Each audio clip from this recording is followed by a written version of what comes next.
안녕하십니까. 오늘은 2024년 6월 13일 목요일입니다. 오늘도 허경영의 영성시대가 세계를 이끈다. 74페이지부터 읽어보겠습니다. 본자 인터뷰 내용입니다. 신인이 지구에 온 목적. 신인이 하늘에서 지구에 오신 목적이 뭐예요? 고속도로가 막혀서 갓길이 필요했기 때문이야. 그게 무슨 말씀인지 도대체 모르겠는데요. 고속도로의 갓, 신, 갓길도 몰라? 신의 길이란 뜻의 갓길이군요. 그런데 그 고속도로가 왜 막혔다는 거죠? 인간들이 하늘과 약속을 어겼기 때문이야. 지구가 230개국으로 나뉘어 있다 보니 무기전쟁, 자원전쟁, 핵전쟁, 영토전쟁, 종교전쟁, 환율전쟁으로 인간 스스로는 해결하지 못하는 많은 문제가 발생하고 지구 환경이 급격히 나빠져 있어. 내가 지구에 온 이유가 세계를 통일하여 그러한 문제들을 해결해주고 강대국들 사이에서 일어날 수 있는 세계 3차 핵전쟁을 막기 위해 온 것이야. 또 인간들이 지구를 졸업하고 백궁으로 올 수 있어야 하는데 그걸 못하고 있으니 내가 와서 도와주려는 목적도 있지. 내가 지구에 온 목적을 정리하면 이렇게 되지. 첫 번째, 230개 국가를 하나로 통일해야 지구촌의 온갖 문제를 해결하고 지구의 환경 파괴로부터 살아남을 수 있기에 세계 통일을 위해 왔고, 두 번째, 지하 핵실험으로 빙하가 급격히 녹고 있기에 세계를 통일한 뒤 핵무기를 모두 없애기 위해 왔고, 세 번째, 99%의 인간이 영혼훈련소인 지구 행성학교를 졸업하여 사람이 되지 못하고 계속 인간으로 남아있는 문제를 해결하기 위해 왔어. 본자 인터뷰 내용입니다. 지구에 출장 오신 거네요. 신이님은 매일 밤마다 하늘에 갔다 오신다는데 어딜 갔다 오시는 거예요? 빛의 속도로 120억 광년이나 걸리는 별인 백궁에 다녀오는데 유체 이탈로 지구 시간 10분 정도 다녀오는데 여기와 차원이 다른 곳이므로 할 일을 다 하고 오지. 그럼 지구에 출장 오신 거네요. 그렇다고도 볼 수 있지.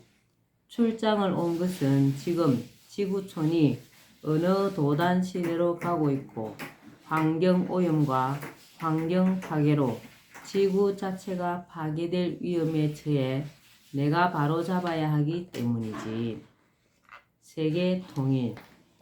지구촌의 세계적인 난제들은 내가 국가 최고 지도자가 되고 이어 아시아와 세계 통일을 이루면 모두 해결할 수 있다.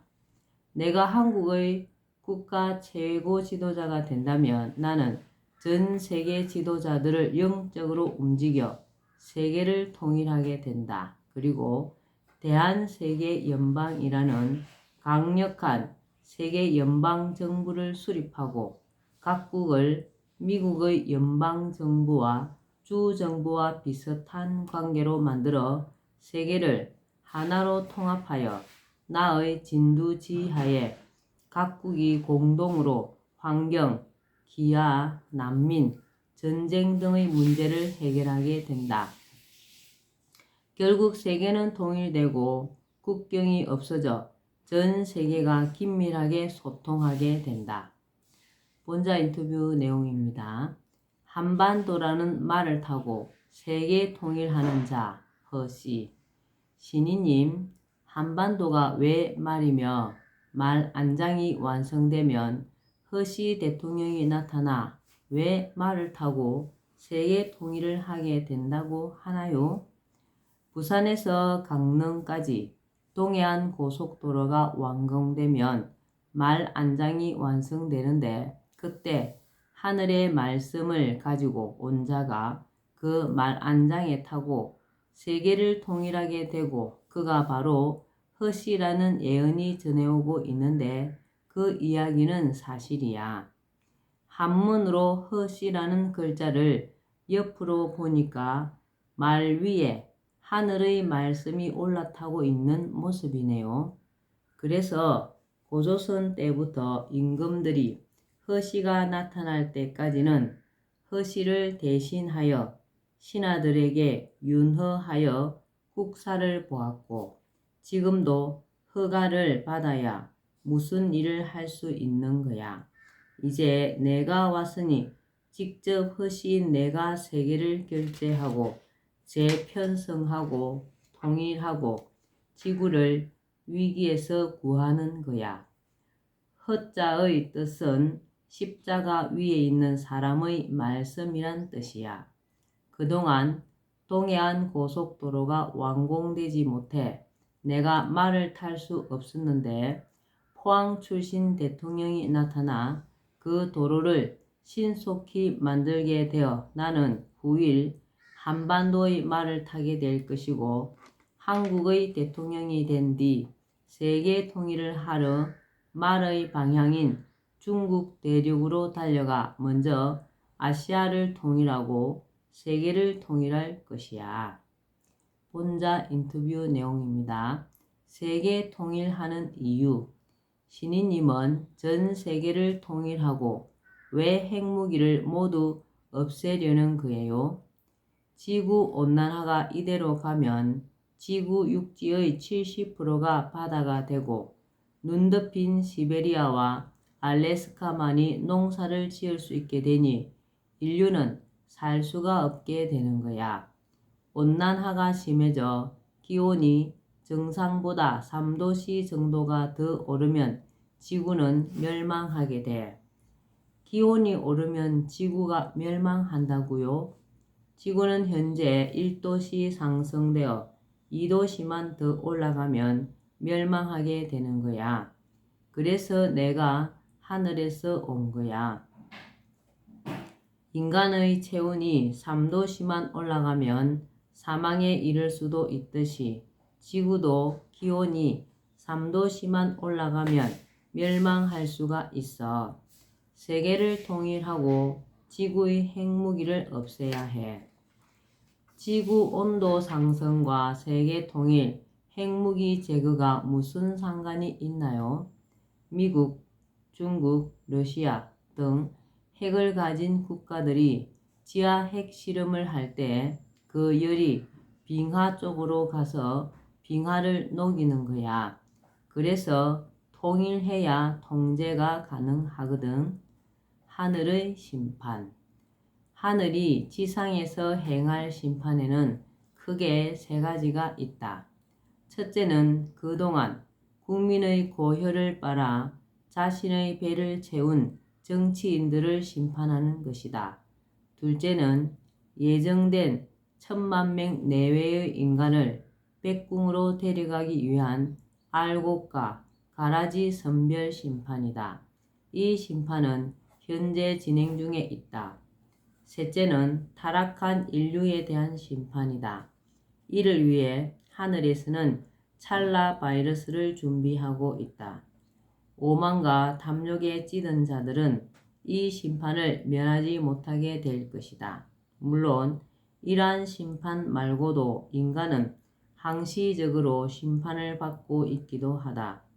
나쁜 마음을 먹거나 욕심을 부릴 때 잘못을 저지른 사람에 대해 용서하지 못하고 심한 스트레스를 받을 때 인체에서 나쁜 호르몬이 나와 인체가 병들게 된다.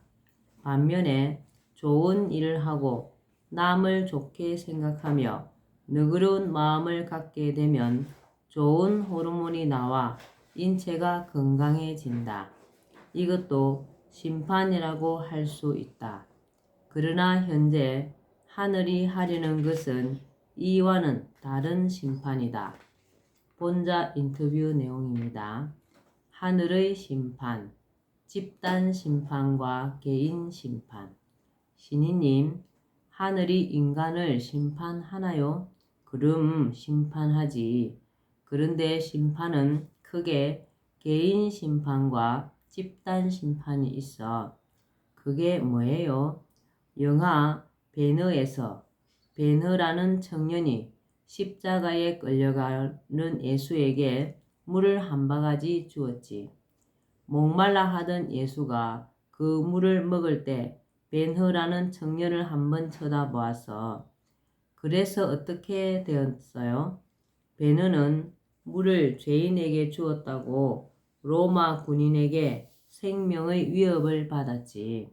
그런데 그날 예수가 처형되면서 천둥벼락이 쳤는데 청년 베너의 어머니와 누나가 나병 환자들이 있는 땅굴에서 죽어가다 두 사람만 그 번갯불에 몸이 맞아 순간적으로 병이 난 거야.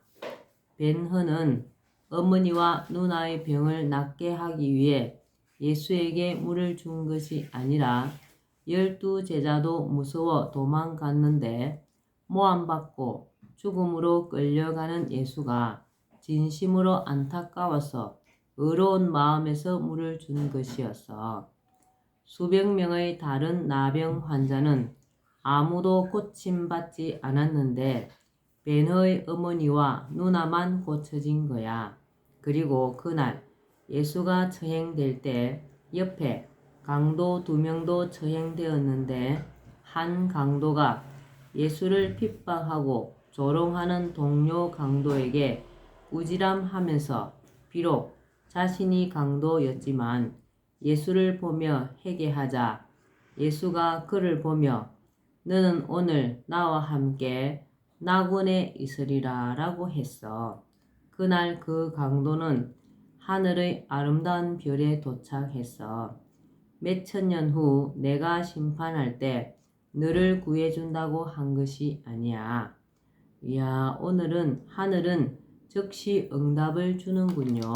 그럼 사실 개인에 대한 하늘의 심판은 즉시 호르몬을 통하여 즉시 행복 호르몬과 죽음의 호르몬으로 심판하고 유전자로 후손을 병들게도 없애기도 하지.